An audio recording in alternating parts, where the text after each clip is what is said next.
Hollywood, please. I'm begging you. If you want a nerd role, cast a real nerd. Yeah. I want the guy from Silence of the Lambs who was hitting on Clarice when he was examining the bug. Remember that guy? He had like... Oh my God, don't do that with your eyes. So you into bugs? That guy. That's the guy I want. Happy Independence Day weekend to all of our American friends. And a very belated Happy Canada Day to all our pals up north. I am Rachel Seelig, one of your hosts, and I am styling the double denim to commemorate Canada Day, as well as to try to pull off Dr. Ellie Sattler's look in the original Jurassic Park movie. Mm-hmm. I think it's working. It's not exactly denim. Shh, it looks like denim. Does it? Okay. It looks like denim. It reads denim. Yep. Thanks for giving that away already. Okay. Yes, Industrial Light and Magic got in here and tricked me and tricked everybody else. But yeah, okay. Nice First spoiler denim shirt out there already. This is my beloved co-host, superstar, dinosaur of podcasting. Ouch. Jason Doyle. A lot of you know him as JD. Hello. And he is looking pretty fine. Dr. Grant. I dressed the part. I'm wearing, if you're just listening to the audio version of this, I've got a Tilly hat on that was in a package headed for Canada for one of our beloved peahounds, Cole. You are going to get this hat eventually. We were waiting to our visit to Canada because we're cheap, and it would be a lot cheaper to send it to you if we were in Canada. Yeah, this is where we are. Yeah, and I've got my dinosaur hunting shirt on. It's kind of a Western shirt, and of course the bandana, the Alan Grant bandana, sort of jauntily tied to the side. I believe Timmy was wearing the same bandana in Jurassic Park, the Ridge, the OG. He was, here. Dr. Grant was his hero. That's right. That is right. And you're going a little further and making this the uncensored version with that chest hair. Looking pretty hot. Hey, man. It's hot. It's hot in Jurassic Park and on Jurassic World. And it's hot at the stable, babe. It certainly is. I didn't think we were going to cosplay on our first episode, but here we are. Oh, yes.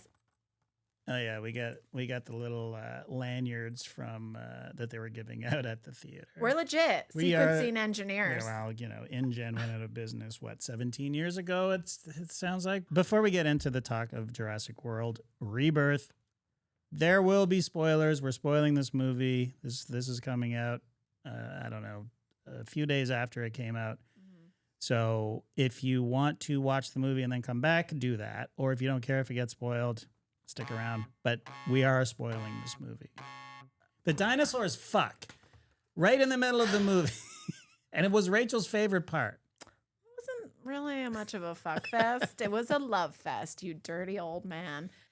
Well, this movie starts 17 years after this catastrophic event caused by an escaped Snickers bar wrapper. I like how you keep holding up the lanyard like, it's all because of this, people. This is the reason. InGen.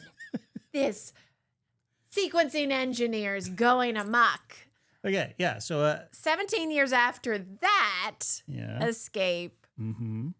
all these fucking mutated dinosaurs get out. Mm-hmm. They're on this island. Yes. Which is on this equatorial band around the earth, because that's the only hospitable place for these animals to survive, thrive. Even. Yes. Because of all the plants and such. And anyway, so the ones in everyday society are in zoos now. That's why poor Dr. Henry, sad Dr. Henry Museum is closing because nobody gives a shit about the boring ass dinosaurs. And he is seduced. Dr. Henry. Dr. Sweet Sexy Dr. Henry. Okay. We're calling him Dr. Henry. It's Dr. Loomis, thank you. But if you want to call him Dr. Henry, go ahead. Dr. Henry Loomis. Okay. Okay. But before we talk about that sweet nerd's terrible choice he has to make. Let's talk. I'm going to keep touching this. Let's talk about the fucking poor, fat, slobby guy who sees his fate, which probably makes it a little more palatable for the viewer that he's the one that's killed by the D-Rex in the end. What are you talking about? The guy who was shoving the Snickers bar in his face. Oh, we're still there. Okay. As he's going through and he drops it, the poor slobby litterer who's stuffing a Snickers bar in his face, Look, drops the wrapper. First of all, you're not yourself if you're hungry. A. B. Snickers. It just satisfies. Not an ad. B. His hands were full. You know how you do when you're eating a chocolate bar and you shove the whole thing into your face and you almost eat the wrapper, but then you have to puff outside of your hazmat suit before you pull down the visor. And yeah. Yeah. In a extremely pristine clinical environment, that happens, is what I'm saying. That happens. I don't think it does. But anyway, they get through the doors. That happens. It gets sucked up in total system failure. That massive door jammed by a single Snickers wrapper. It's just boggles the mind. But anyway, I just found it like you're maybe making the audience feel more comfortable with this death because fat slobby guy was the one that caused it. Well, I mean, I feel he wasn't that fat. Well, he wasn't, but it was. What are you talking about? It's the characterization that they're trying to get across. He was, like, okay, he might be a slob, but I don't think he was that fat. And by the way, a hazmat suit adds at least 15 pounds, at least. Absolutely. And his friend is just watching his terrible death as he begs for her help. It's just a very pathetic scene, and I feel like the guy who had to play that role. Probably not feeling his most heroic moment. Probably not. Especially since Gareth Edwards has already shot this exact scene before in Godzilla 2014 with it's Bryan Cranston and I think Juliette Binoche. Is that who it is? I may have to. I just thought of this, but that's exactly what happens. There's a nuclear reaction happening, and she gets trapped behind the door, and Cranston goes nuts. Obviously, it's much more dramatic. Like, I almost cried in that scene. And then this scene, it's exactly the same scene, but I don't know. Hits way different. That's what I'm saying. I'm saying they weren't trying to evoke sympathy for that dude. No.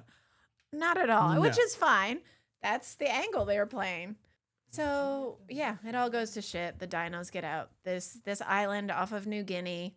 As the movie's opening, it's letting us know that this area is forbidden to humans.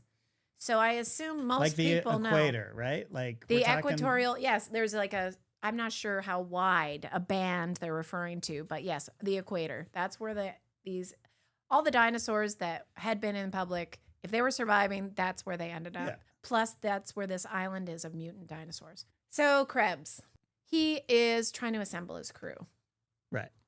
And he's in a traffic jam.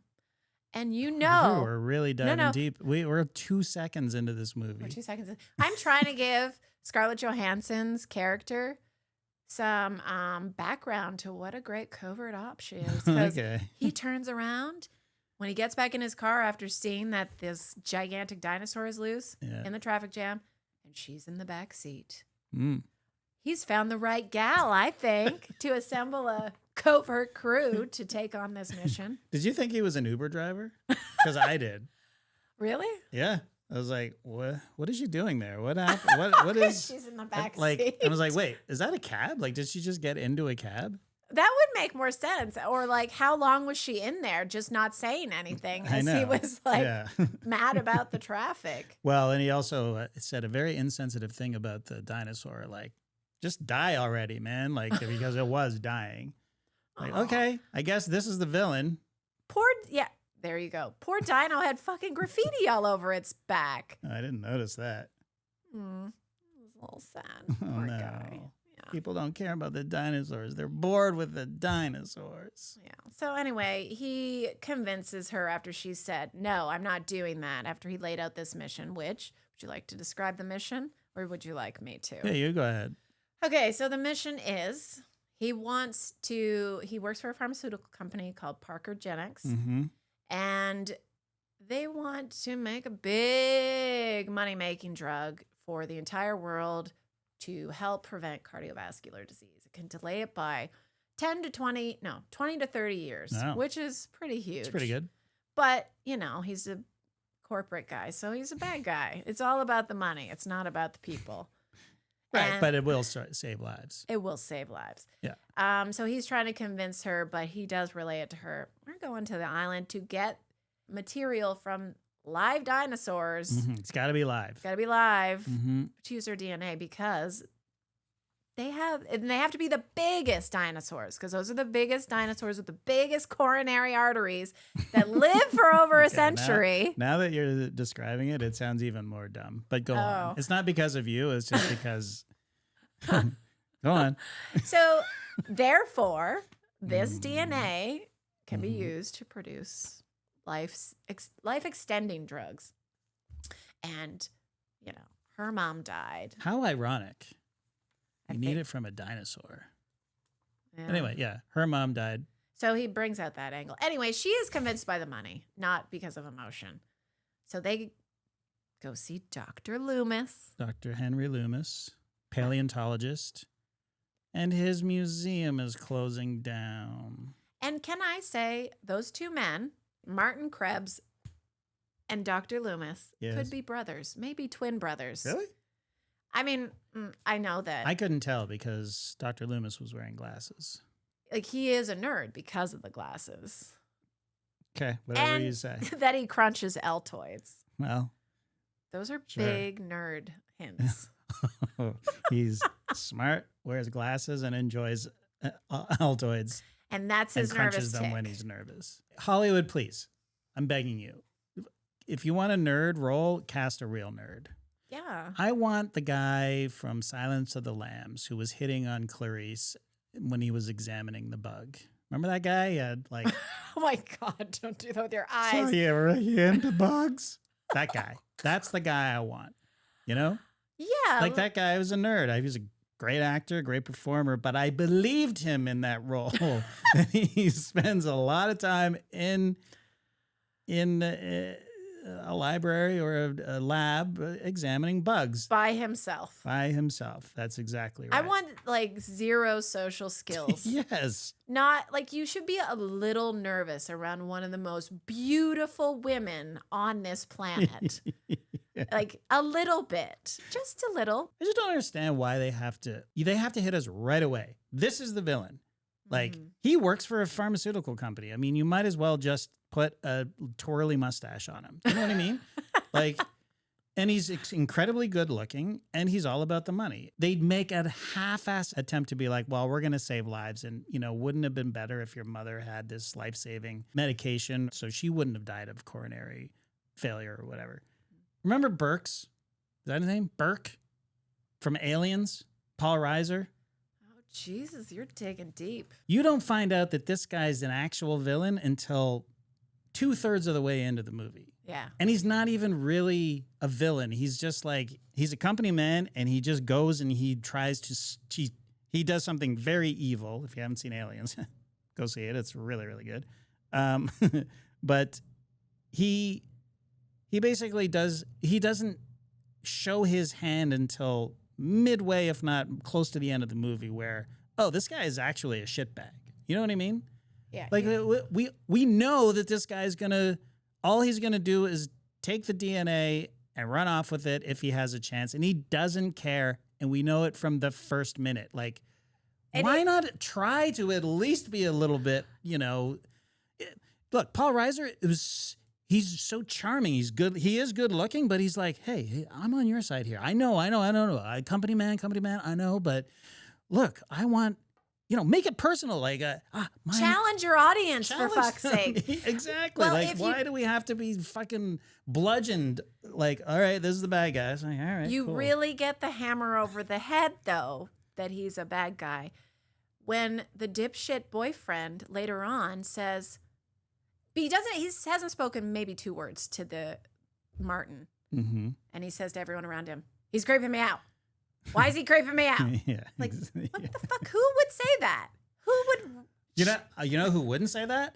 That guy, because he was a complete idiot. Let's get to the family. If there's one character that would notice that this guy was a little off, it's not this guy, who is the boyfriend of the daughter of a family that we meet, who have decided to sail across the equator from Barbados to Cape Town.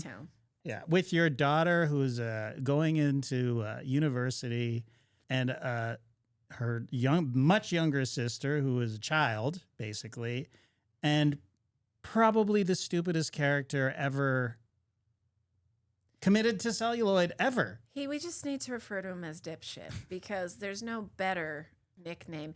He's so rude and so useless on this boat trip. So the dad, the daughter, the older daughter, and the dipshit are on a sailboat taking this little adventure before she's off. Cross-Atlantic adventure, yeah. And he is supposed to do his shift, and he's like... His shift behind the wheel. The wheel, and he's like, no, I'm good. And he's an ass about it. And the daughter is an asshole about it. Yeah. Basically saying to her dad, you better not say anything to him. You better not say anything to my boyfriend about how he's a useless dipshit. And poor dad is like, okay, I didn't. And then everything goes a fucking amok. There's the Mesosaurus, I believe, which is one of the gigantic dinosaurs. It's one of the ones we're looking for. Yeah. Oh, that we didn't mention that. You need DNA from the land, the sea, and the air. One of each. It's magic potion DNA. Yep. In case maybe they'll let us, maybe they'll make it so they can sprout wings too and swim underwater. Maybe. Anyway, this family does not need to be in this movie. It is ridiculous. And if you're going to have you want to have a family, you want to put kids on an island full of dinosaurs, I get that. Try writing them. Try writing some characters, because these people are shells of I don't even want to call them humans. Like, my theory is that the idiot boyfriend is a clone, like a clone of a clone. You know how we used to work on a show called Carl Squared back in the day, and it was about a teenager who had a clone of himself who was a fucking moron. Why? Because he was a clone. That's what this movie is about. Clones, right? So, I don't know. He might be a clone. That's the only way you can describe, like, explain his behavior. Well, if you want me to add to proof of this, we're getting a little off sequence, but if you jump ahead, the dad says, hey, do you have any ideas of what we should do now? They're in a not a good situation. And dipshit says, well, I've got some weed. And then he turns to the little 8-year-old, if she's 8. Do you smoke? I'm like, right. What? I mean, obviously this was played for comedy, but it's not funny because you don't know if he's serious, because we've met the guy and it seems like something he might actually say. Like, well, you do know he's serious, by the way. I guess you do, because the girlfriend says, oh, obviously he's joking. Right. And then he goes out of his way, the camera angle, to go, you could see the machinations of his head going, I'm not serious. So, yeah, you know what? You might have something there. Maybe he is a clone. Maybe. We got to address the crew being assembled. Okay, sorry, yeah. The crew being assembled. This is the crew that's going to extract the DNA from land, sea, and air. Land, sea, and air. Scarlett Johansson, or Zora, is in charge of this. She's got old connections, and one of them is Mahershala Ali. And henceforth, we will be calling him Duncan. They try to scam Martin and get more money. It's very contrived, and he sees right through it. It's so lazy. Like, these scenes are just like, I don't know. Like, I don't know what to tell you. Like, Kep wrote this, but he also co-wrote with Michael Crichton Jurassic Park. Well, I don't know but based on his original text. Well, it said Jurassic Park Yeah. and The Lost World Yeah. that they co-wrote it. They got Crichton got a writing credit because it's based on his book, but I don't know if they were sitting next to each other. He had some input at the time. Sure, yeah, absolutely. And, well, we know Michael Crichton is dead. Yes. 2008, you R.I.P., said? 2008. Did he AI this shit?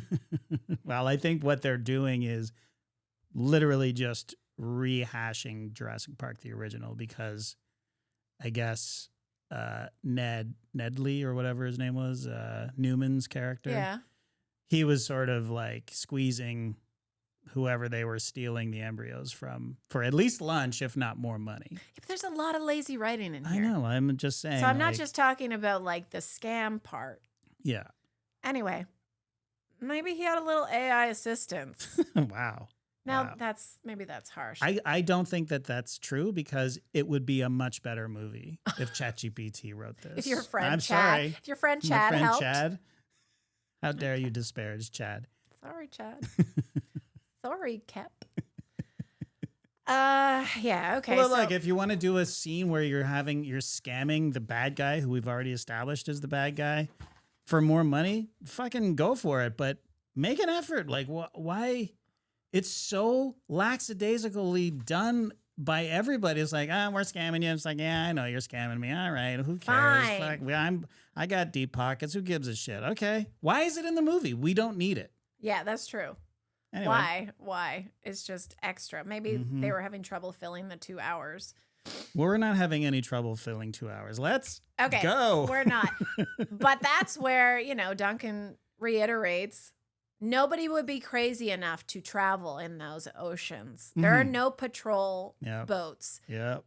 But this family is like, let's do this. One last kick at the can of sailing before you're off to school, babe. Yeah, it's so stupid. I mean, there's so many ways you can get a family in the equator. Like, you can just do it. Fucking stupid boyfriend steals his boat or something, and you go after him. You're like, God damn it, we're too close to the equator. We got to get this thing back to New York. Exactly. And it's like, oh, it's too late. We're getting attacked by the Mosasaurus. They are initially attacked by these Spinosauruses. They're on top of the boat. They're okay. Dipshit pulled out the radio and they were able to contact Zora's crew. They go and they rescue him. Yeah. Okay. The good guys. Herschel was not going to let them just languish in the ocean. No, Duncan is the best good guy of this crew. Okay. Okay. Let's just pause here for a second. I hate to pause, but these water scenes are awesome. Yes. If you're into dinosaurs and you just straight up action, this is where Gareth Edwards shines, and it looks incredible, and it was super fun and harrowing to watch. Yeah. The best water scene is when the crew and the family are on Duncan's boat. Mm-hmm. They are really getting attacked. It starts out beautifully, though. Yeah. It's like a giant whale watch cruise. It's beautiful, and they're all in awe, and they're all excited until it goes awry. But it reminded me of the whale watch you talked about with your mom. Sure. Except everyone was barfing in the bottom, Not but me. your mother and you. Yeah. We probably had more tequila than anybody as well. But And you had how many whales popping out of the water? Oh, there? Tons. Tons. Okay. Well, this was probably the size of all of them. Yeah. Yeah. It was like, look, again, we saw it in not IMAX, but we saw it in the Dolby Theater, and just the epic scale of it was gorgeous. Awesome. Like, it was great. I loved every second of that sequence. This entire movie was absolute visual stimulation and so obviously exotic, and you don't see this in horror flicks. And for a movie that was put together very quickly. They're on Duncan's boat. They're like, oh, yay, we're rescued. And like, sorry, folks, we've got a detour before you get anywhere safe. Like, no. And of course, they're trying to get this DNA. Zora is loaded up with her gun, who she rejects, Nerd Boy, because she doesn't think he can hack it.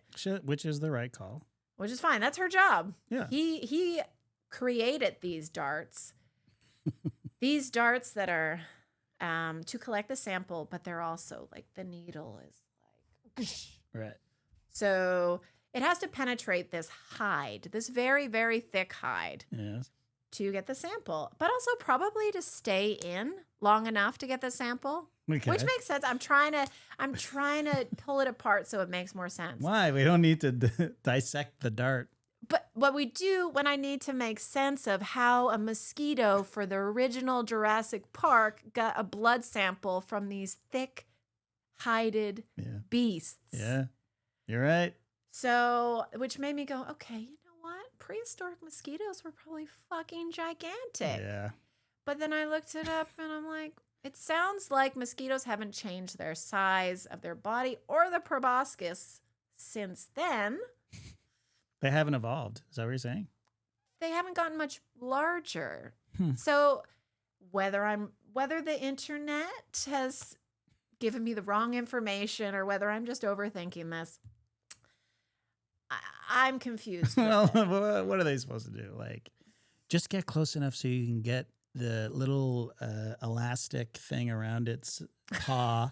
And then, just tell it to look away if it gets squeamish. Ask if they faint, if they're prone to fainting. Look, I'm trying to understand how that mosquito got through the fucking hide for the first movie so they can get right. it. Yeah, But anyway, it's a great point. Let's not go back to the ambered mosquito. Okay, all right. Yeah, so she gets it after, it was a little bit harrowing, but exciting. Mm-hmm. No, that was great. It was a great scene. The whole extraction of that first sample is great. And then it goes to shit. They get attacked by these Spinosauruses who are all amphibious, and they crash the boat. But one major thing happens. The daughter falls off the edge of the boat and is not helped by Krebs. Which this really made my brain a little crazy because the whole scene is she was going to Mayday. Call for help. Mayday for help and put in the coordinates, and Martin was like, "No, bitch. We're not supposed to be here. We don't want help. I still need to get the stuff." Obviously, he doesn't say any of this, but he doesn't let her do the Mayday. She goes flying, hanging off the edge. Not by him. They do have a struggle at the radio, but then she basically falls off the boat. But she's holding on. Yeah. And she's like, "Help me." And he's back here lying on his back. Mm-hmm. There's maybe a 10-second window for him to help her. And the rest of them... Way less than 10 seconds. The rest of the movie, he was trying to kill her. He was trying to kill her, though. He did nothing to help her. He was less than 10 seconds. He didn't jump over and grab her. But, okay, Zora is nowhere near him. And later on in the movie, she's like, "If I find out you didn't help her, you're being left to get back into the food chain." Yeah. It's like, how would you know any of this? Right. That's what I mean by the lazy writing. I don't understand. Yeah, no, there's no way that she would have known because the daughter was separated. She had no real way of knowing what happened anywhere on the boat other than where she was dealing with, she was literally falling off the boat herself. So on that note, she falls off the boat. Duncan's like, "We got to get into shore. And they won't be able to follow us because it'll be too shallow." And the whole family gets in a little further and is like, "We're out of here." They separate from the crew. Mm-hmm. Duncan says, "Get in the water. Get out of here. They can't get you in the shallow water." He crashes the boat onto the shore. Yeah.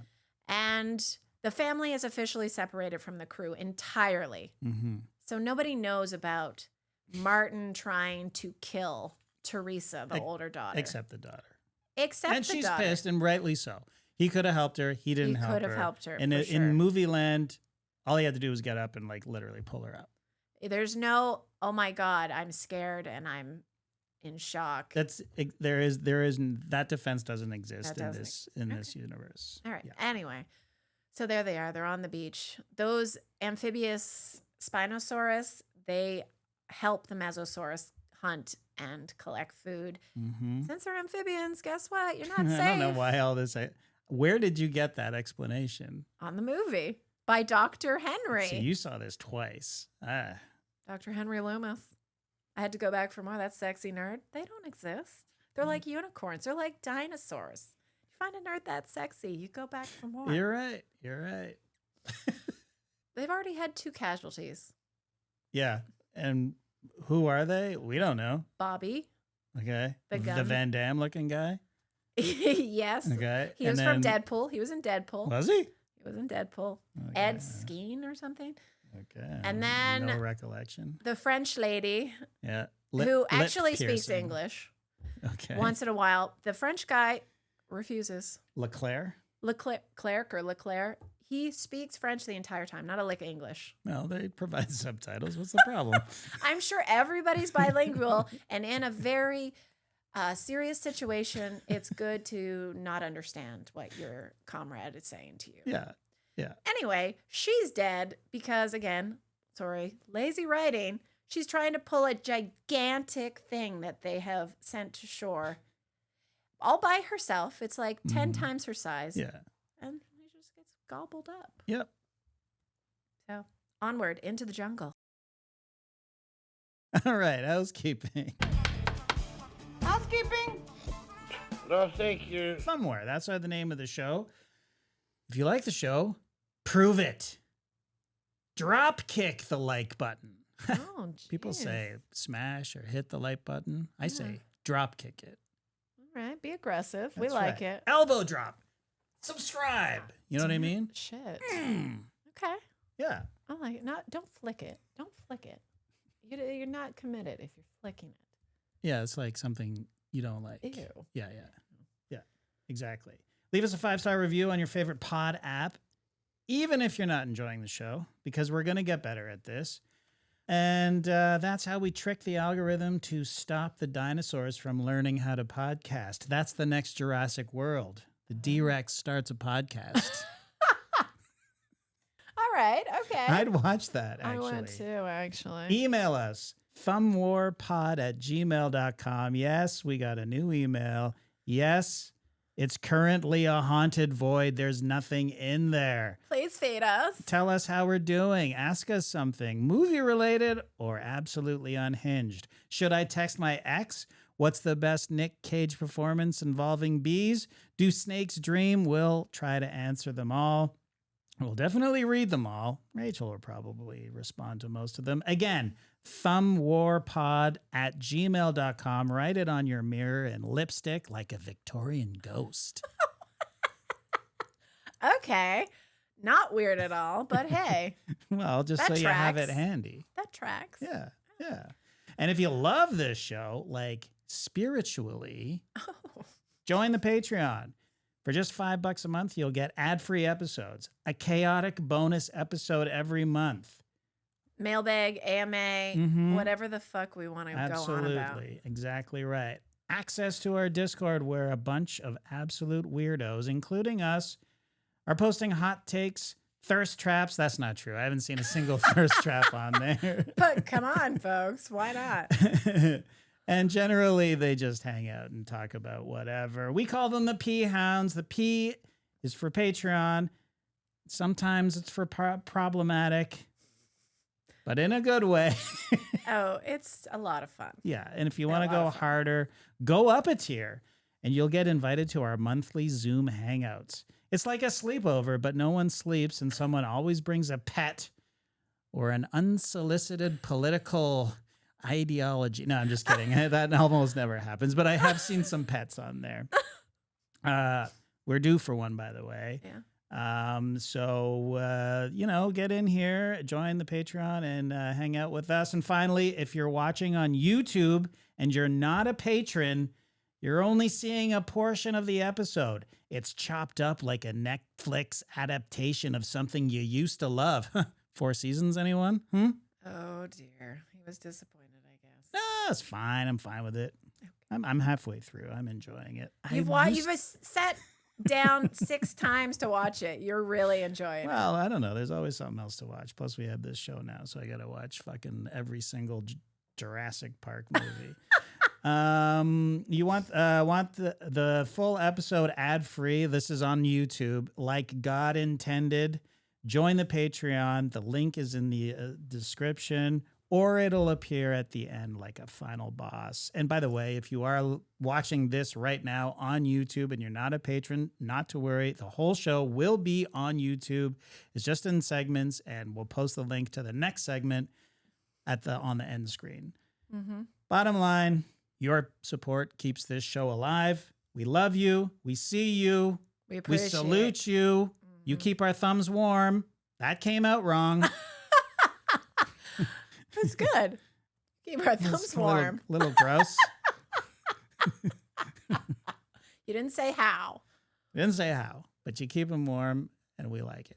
And you have access to all the previous shows that we have done before this new one has come out. That's right. To the entire Is This Good catalog is still up on Patreon, and you can enjoy all of those with our bestie, Mattio. And it does have all the Is This Bad movie ones we've done. If you want some old movie takes. Mm-hmm. Yeah. Okay. So let's do this. Moving on. All right. Let's get going here. This is taking way too long. You don't want to talk about big Titanosaurus love? I mean, it's just it's the next sample. They got to get the next blood sample. No, it's there because let's revisit what it was like to see dinosaurs. It's always the fucking Brachiosaurus herbivore. But that was from the first. It was a beautiful callback. No. And they did a great job. And sweet, sweet Henry was rubbing up against that leg that he wanted in on the action. It was weird. I didn't like that. Well, but they implied that the dinosaurs were about to have sex, and he's just like, rubbing the leg. Maybe he's a leg guy. But, Maybe. But he was also very moved, and he was in tears. Yeah, and he was showing We've seen it 7 times, but you have to have it. And the music's playing. Doo-doo-doo. Oh, wait, we don't want to get...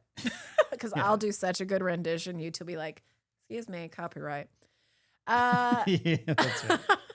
John Williams is like, what?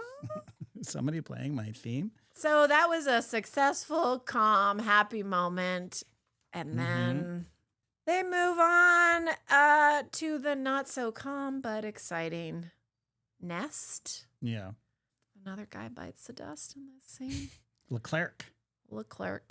Anyway, so they're down this fucking rock face from hell. Mm-hmm. And Zora and Dr. Henry Loomis get in there.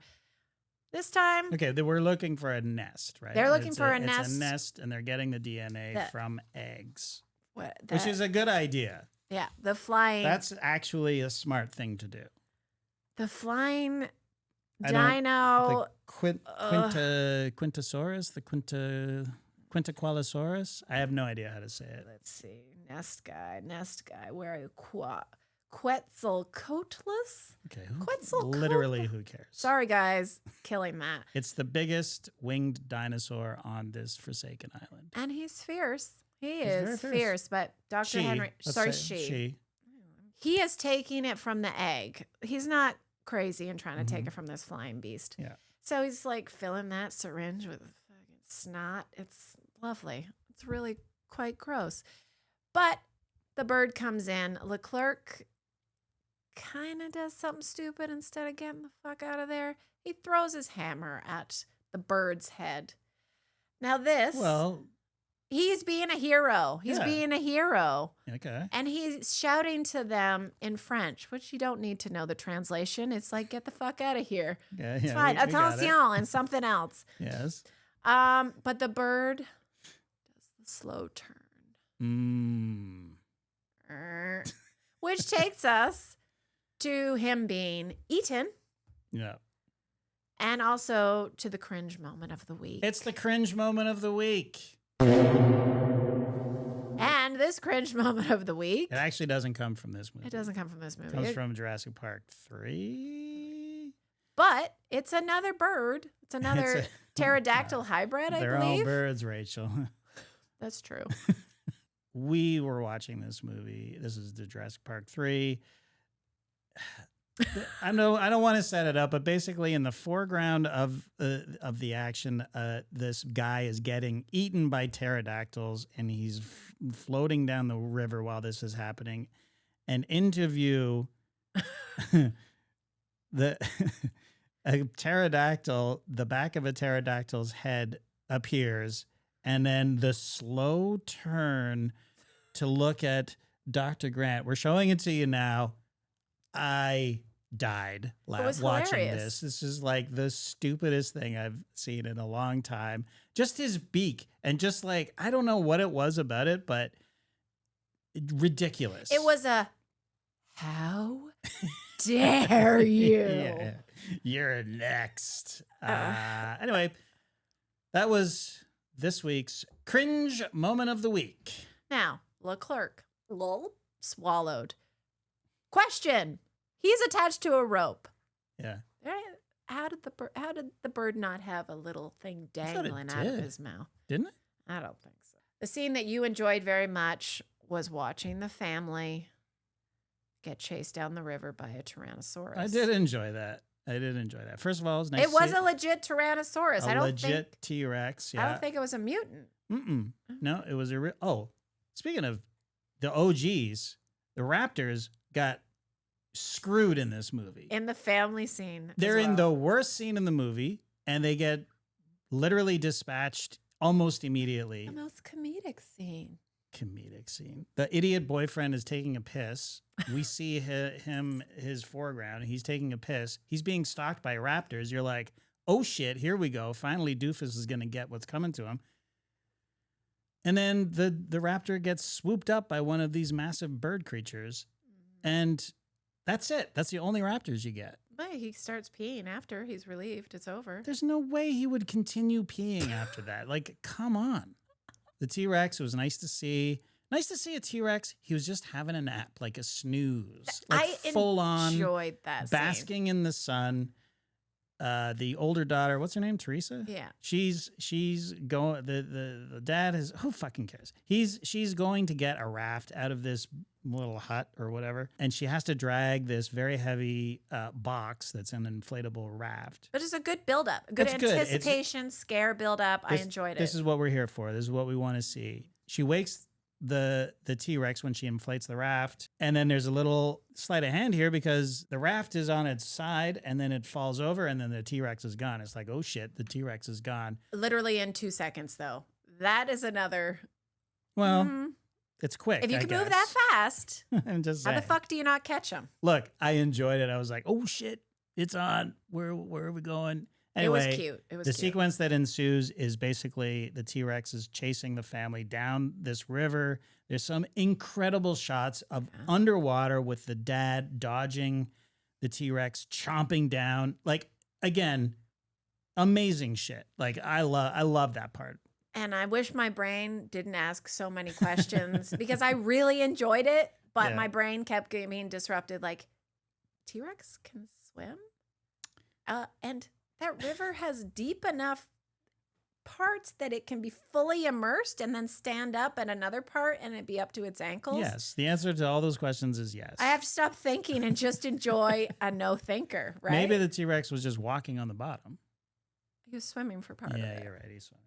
Anyway, what about the fact that he was chomping and like this is a T-Rex chomping on an inflatable raft is completely unscathed. It does pop out later. It just pops out of the water and it's fine. Totally fine. I mean, you just got to roll with it. Like, now you're rolling with that. I'm trying to find a way to stop overanalyzing and just enjoy because it is so visually appealing. Okay. I got to shut some things off upstairs. Yeah. Yeah, but at least all the family's fine. Floating down the river. Family's fine. We're not killing any kids in Jurassic Park in this movie. Bella makes a little cute little friend that she names Dolores, little baby. Oh, yeah. What looks like Triceratops or something. Sure. Again, another ridiculous part of this movie. Just like, yeah, you know what? It's fine. It's fine. You can befriend a small wild dinosaur and carry it around in your backpack. Of course. Well, you know what? Name it. You should name it. And good idea. Daddy's like, it's okay. It's helping her get through this. They take that dinosaur with them when they leave the island. Yeah. I don't know about that decision. Seems ill-advised. I think it's a terrible idea. I got room in my backyard for a Triceratops. or whatever mutant this turns into as it ages. I guess that's it till they meet up again at the facility. Mm-hmm.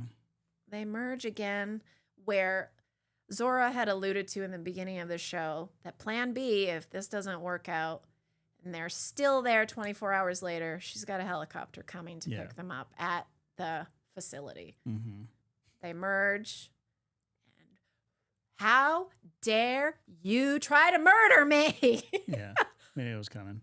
And he pulls a gun. Which he found in a plane wreck or something. But anyway. They have their confrontation. Mm-hmm. Well, if she lied about you trying to help her, why do you have a gun? Because she's hysterical. You always have a gun around hysterical women. That's the only way to deal with the situation. Well, I tried to. I tried to. You know? I've never had to pull it out, but one of these times, I'm sure. Well, I mean, this happens pretty often. Yeah, that's true. That's true. Generator comes on all of a sudden. No, it's on a timer. They explain that. Yes. It's lit up. Mm-hmm. They're just going, what? I don't understand. Yeah, I mean, look, this is a problem with this whole thing. Edwards is no Spielberg, okay? When you don't know where people are, it's a problem. And you have two groups of people arriving at the same spot at the same time, and I had no idea where anybody was. If you watch a Spielberg movie, he is the master of letting you know where people are in geography. He makes a point of it. And he will sometimes do the most complicated scenes, but you know where everybody is at all times. Why? Because if you don't, you're confused. And it actually adds to tension and stuff when you know, oh, they're there, but they're on opposite sides. But you couldn't tell. You could not tell where they were. And then all of us, there's all this, hey, are you here? Blah, blah. And then they finally come together. And that happens a lot in this movie where it's just like, where the fuck are they? What is happening? And where are they in relation to everybody else? Because later on in this sequence, they end up in this tunnel system. Where's Scarlett Johansson? Where's Duncan Kincaid? Where are the kids? Well, like, how far away from each other are they? And we have no idea. Are they next to each other or are they literally a mile apart? So you don't know. So that's a major problem. That's a major flaw in the direction of this movie. And there's just too many characters. Again, you can take the kids and the family out of this movie altogether, and it's 1,000 times better. Well, they give some backstory that when Duncan and Zora are connecting, like this heartfelt stuff about her mom dying and about him having a kid that died. So he's got to connect with the kid in order to do his last scene to get some emotion. Maybe like that whole thing was so, this is at the beginning of the movie, basically. And it was like, they were sleepwalking through those scenes. And I like Scarlett Johansson and Mahershala Ali. I think they're both great actors. Scarlett Johansson's even crying. She cries a lot in this movie. She wells up. Okay, she's not. But, you know, like, she's believable. They're bored. It's like they're just sort of like, well, I guess this is the character development part of this. And, you know, it's just, I did not care. They barely had a relationship, it seemed. I mean, go back to Avengers and like the bond that Black Widow has with Hawkeye, right? Like, they barely say anything to each other, but you know that they're tight and friends, and if one of them is down or is injured or dies, you feel it. But with these two, I didn't even get the sense that they were really friends. Again, likable actors and capable actors. Mm-hmm. I mean, they both have Oscars, do they not? Oh, I think Ali definitely does. Does ScarJo? She might. ScarJo, is that a thing? Yeah, ScarJo. Oh, that's badass. It's too hard to say Scarlett Johansson. Anyway, does she have an Oscar? I don't know. Well, she'll get one eventually. Tell us. She's a good actor. I've seen a lot of people go, she can barely act. It's like, fuck you. You don't know what you're talking about. She can definitely fucking act. Tell us what you think. If you think he's full of shit, call him on it. If you think I'm full of shit, just hit me in the comments. Call him on it. Anyway, That's what I have to say about that whole climactic. Well, there's more. There's those Oh, what do we have to go fucking through? weirdo hybrids chasing them through the convenience store. Yeah, so Blah, that's blah, just blah. a rehash of the kitchen scene back in Jurassic Park. Oh, Original. yeah. The same beats, same hiding in a little cabinet, and yeah, it's all the same. It's all the Yeah, same. yeah, But yeah. whatever. Oh, you want to do it? You want to homage? She's adorable with that little It's great. cute Dolores in her. Look, I'm not taking bag. anything away from the cast, including the kid who plays the dumb guy. Oh, It's not his fault. No, my It's God. badly written. It's just this is all on Cap. how do you bring anything to what he has Oh, to say? God, it's so bad. He must be a master at his craft for what he did do. Yeah, so there they are trying to get away from these things Mhm. down in this tunnel system that is drainage pipes. Martin and Zora are at the gas station escaping these things. He has handcuffed the samples in a suitcase to his wrist. Krebs, yeah. And it's another homage to the first movie. Bad guy taking samples, actually to the last movie too, Dominion. Bad guy takes samples in Mhm. transportation. Yeah. You dead. D-Rex. D-Rex. Distortus Rex. Distortus Rex is out. He looks like the alien from Aliens, Rancor, and T-Rex. Yeah. Had a threesome and came out with a baby. Genetically engineered. Genetically engineered monster. Mm-hmm. So he's quite scary. He's got 6 arms. Yeah. So that's the difference. And a big sort of bulbous head. Yeah, like an alien. Like the xenomorph. Yeah. So that's freaky. And He's they're scary. There's no doubt about it. Like, Yeah. you know, it's a cool monster.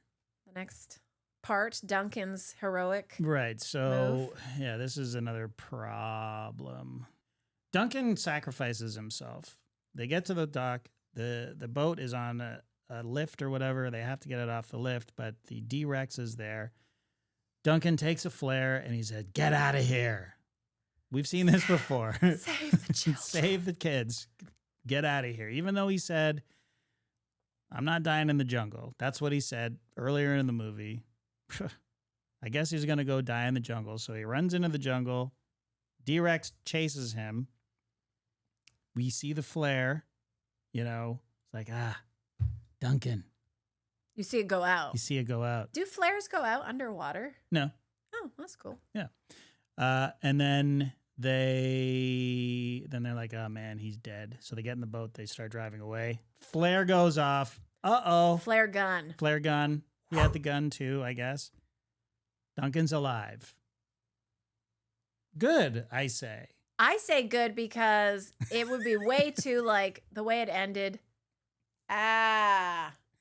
Like, really? You have to Yeah. kill him Well, because you want to see him die. No, I don't want to see him die. I was surprised they didn't make the cheap move, the lazy move, which would be just let him die. I'm like, "Thank you." And then they go back. I'm like, I mean, That's lazy? I don't know. It feels like it's been done 1,000 times. You're trying something different by him getting out, no? I'm more happy that Mahershala Ali is going to come back. Yes, yes. If there's going to be a sequel, like No, he's that fabulous. part of it is great. But really, there's no stakes. Nobody died except for really, really minor characters of actors that I don't know who they are. You say that guy was in Deadpool. I don't remember that. He was a bad guy in Deadpool. Okay, I believe you, I guess. But Can I just ask for the next Jurassic Park to have one unattractive person to make it no, more realistic? God. They don't all have to be fucking gorgeous, do they? Well, the D-Rex, not a looker. That's true. He got some ugly. You seem to have a problem with the Snickers guy. He wasn't ugly. They were just trying to make him out to be, it's the slobby guy, the Right. useless tit who fucked everything up. I could go for a Snickers right now, if I'm being honest. Well, you didn't have lunch. Mm-hmm. Anyway, Anyway, they get out. they leave. They leave the island. They have a dinosaur with them. Zora and Dr. Loomis. They're basically discussing, what are we going to do with this DNA? What should we do with this? Either we give it to a pharmaceutical company who are going to get filthy rich, Which and will they- get filthy rich, or we open source it. Let everybody in the world have it for free. Well, that was her thing she had to work out because Dr. Loomis was trying to get her to do that earlier. Mm-hmm. Yeah. And somehow she came to the conclusion at the end to do the good thing. She's a mercenary, so it went against her professional ethic. I think his sex appeal might have helped change her mind. Wow, I don't think she has anything going on with the doctor. Did that? Was there? Maybe I just have a crush on him. Wow. You're not the only one. You're not the only one. They decide to open source it. Camera pans over, and we see dolphins. Dolphins riding next to the boat as they're leaving this mutant dinosaur hellhole. Mammals are back, baby. Mammals ruling the world. And this is just at the end of Jurassic Park, we see the last shot is cranes flying, right? Like endangered cranes. Right. And then there's Real endangered cranes. Yeah. So what's the message there? I'm not sure. I don't know. I'm being honest. I don't know what the message is here. Let us know mammals, what you think. Mammals are back, baby.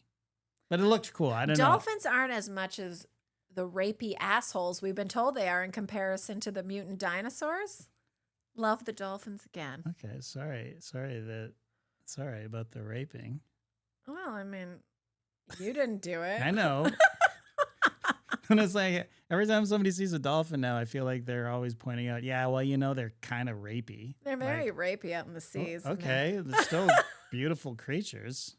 Don't enjoy them because they're assholes. Okay. All right, let's shall we rank these? These dino well, movies? What's our rating on this one, or do you want to rank them? Okay. And we're just doing a straight up Siskel and Ebert. You have one thumb, I have one thumb. It's either going up or it's going down. Yeah, I wish we could kind of do like out of 4 thumbs since we have 4 thumbs, but no, that's too confusing. All right, go for it. Hit me with yours. Okay, I'm saying thumbs down. Thumbs down on Jurassic World Rebirth. I think that if you are super into dinosaurs, you kind of might be disappointed even because there's not a lot of dinosaurs in this movie. There's a lot of monsters in this movie. There's not a huge amount of dinosaurs. I mean, look, Jurassic Park at its heart is a monster movie as well. And this is a monster movie. And like I said, the stuff that happens in the water is exhilarating and very well shot. And it's exciting. As you said, the lovey moment where the, whatever they are, the Titanosauruses are getting it on and they have these cool long tails, and it's the John Williams original theme is playing, and you're like, God damn, dinosaurs, they're fucking beautiful. You know what I mean? And then the whole set piece of getting the DNA from the eggs, all that stuff, and the climax of the movie is fine, but I hated the characters. For a movie that was trying to basically remake Jurassic Park, the original, there is just a lot missing. Yeah. I mean, the heart and soul. The heart and soul, absolutely. Look, one of my favorite scenes in Jurassic Park is when they are simply having lunch and they're arguing over whether or not this is a good idea. And John Hammond, who is the architect of all of this, he is very sneakily the villain of that movie. But he's not your normal villain. He's avuncular. He's a peepaw. He's like... You want to like him. You want to get caught up in his enthusiasm the same way that Dr. Malcolm, Dr. Grant, Dr. Statler, all are like, holy shit, there's dinosaurs here. They're crying. They're on their knees going, oh my God, this is a goddamn miracle. And then Party Pooper Malcolm has to be like, I don't know, John, I think this is a fucking terrible idea. And he was right. But there's a lot of science. There's a lot of exposition. There's a lot of, is this a good idea? And then it turns into just a balls out, awesome action monster movie. And you give a shit about all these characters. None of that is here. I think they would have been better served to make like an almost Mission Impossible style, like we got to get this DNA. Let's just fucking get in there. You know what I mean? Like make it almost a war movie. Yeah. Forget the family. Let's go. We're fighting monsters now. This has evolved. This franchise has evolved. Why dwell on the stuff that we can't? We are nowhere near Steven Spielberg. No offense. No offense, Gareth. You're a good director, but you are no Spielberg. You are no Spielberg. No offense, Kep. You are no Crichton. So let's make a monster movie where the army is going in and trying to fucking extract land, sea, and air DNA.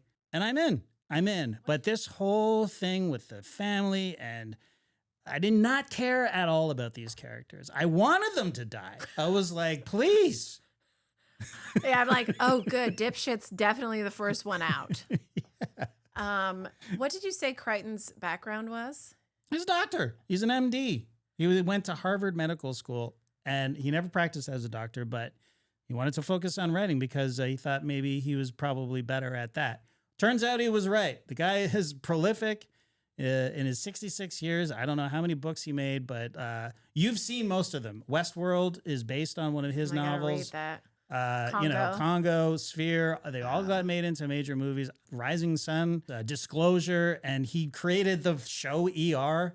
I mean, the guy was very talented. This group of people, however talented they are, they cannot hold a candle to his talent. And Spielberg as well. I'm sorry to say it. If you want to get in out of the hot, because most theaters are air conditioning, and you'll have a little bit of fun.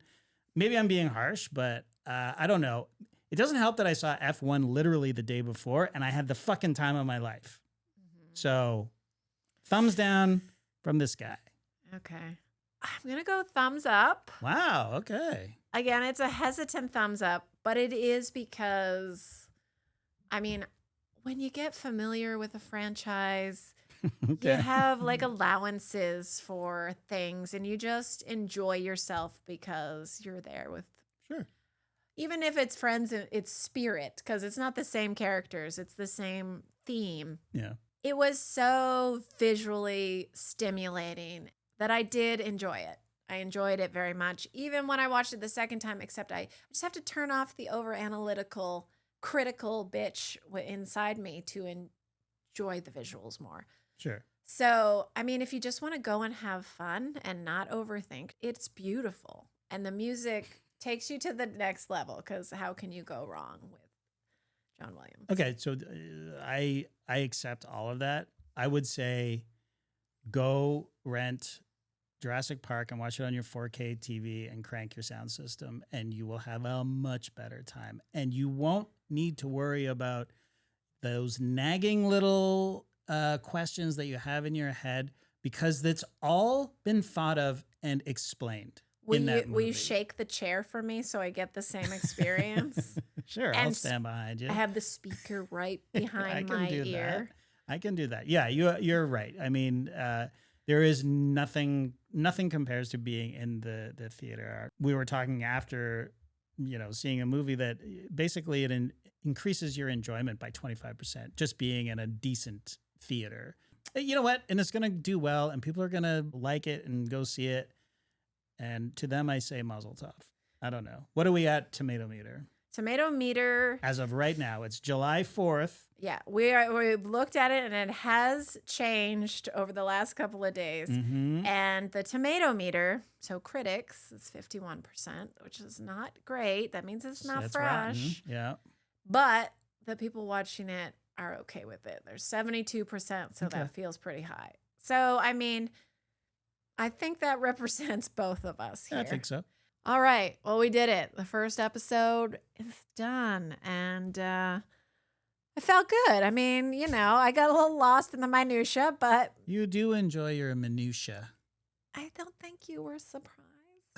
We'll try to do a little, maybe turn it into more of a synopsis. Yeah. Maybe. I think we could go broad strokes for the next one.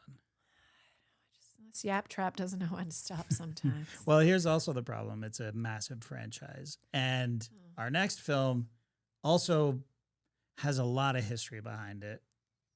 What movie is it? Superman, babe. Superman. James Gunn is recreating the DC universe. So Rachel is She's trying to make me watch Superman 3 and 4. I mean, I love Richard Pryor, but come on. Quest for Peace? No, thank you. And then there's a whole Snyderverse. But I did watch 1 and 2. So I have stuff to say about the original 1 and 2, Christopher Reeves. And, then there's all the Batman versus Superman. Are we watching that one too? Well, I mean, I think we have to be selective, but I did take a peek at Rotten Tomatoes, and I think maybe Superman 3 and 4. I don't know if it broke double digits. So It definitely didn't. Superman 4, I think, maybe it was 3, but I think that's when Canon took over. Canon, the sort of B-movie studio, Delta Force, the Chuck Norris movies and stuff. So then they were doing Superman movies and took a little bit of a dive. But anyway, I won't be watching those. But I will be watching James Gunn's Superman, and I was very much opposed. But after seeing a couple of trailers, I'm in, baby. it looks fun. Looks a lot of fun. It looks very fun. Yeah. So that is what we're going to hit soon. Yeah. Do all those things. Like us, subscribe to us. Mhm. You have access to all the previous stuff we've done, and please keep an eye out for the new stuff that's going to come your way. Yeah, don't forget to email us at thumbwarpod@gmail.com. Let us know how we did. Questions, anything that we can talk about on the mailbag that you want to talk about, throw it at us. Yes. We will have fun with that as Patreon only. And I guess we just need some kind of sign off. Hmm. We didn't think this far ahead. We could do a thumb war. You want to do it somewhere? We don't have to do it every time. Okay, 1, 2, 3, 4. I declare a thumb war. You always win this. Oh, you won. I won. We're going to see you next time, guys. Bye.